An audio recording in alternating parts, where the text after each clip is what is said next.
First thing is, do they necessarily need to read the Bible?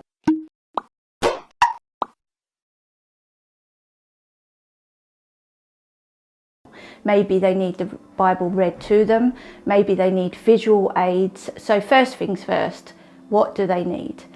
Once you've established that, then we've got youth Bibles, we've got visual YouTube videos.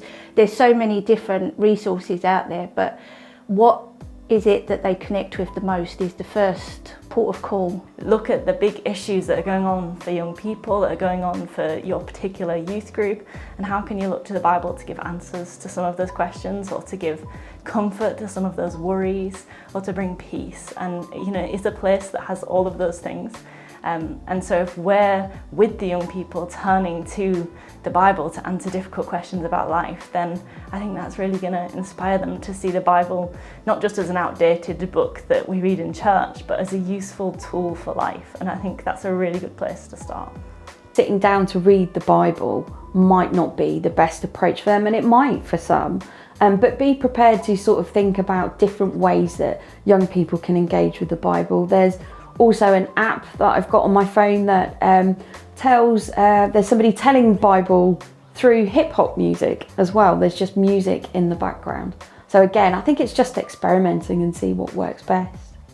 A lot of it is encouraging people to see how the Bible nurtures us, and again, some of this is down to that old-fashioned word, perhaps testimony. If we talk about something great we read in the Bible, I think it encourages young people to see, well, actually we read the Bible, maybe that's something that they want to do. I think a lot of spiritual practices are caught better than they're taught, and our enthusiasm and joy and our testimony is something that I think speaks powerfully to young people who want to do the same. Even better if you can get young people to share those sorts of insights and things, but not everyone has the confidence to want to share with their peers. It kind of takes me back to when I was a young person myself. So it was kind of done in community, really. I wasn't the best reader, but if I knew my mates were on board with it and I was going to be held accountable by them, then that really helped me.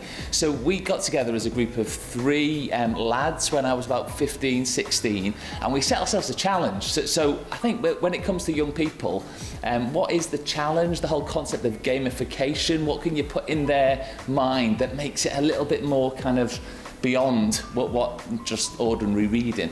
And our challenge was to learn a verse from through the alphabet from the Bible, so kind of A, B, C, D. I'm not going to say all of them on camera now, but I could, because actually what I committed to memory when I was 15 and 16 has kind of stuck with me through many, many years of life. So concept of memorization, concept of gamification, and the concept of community, I think are 3 really interesting things. Doesn't she do this full time?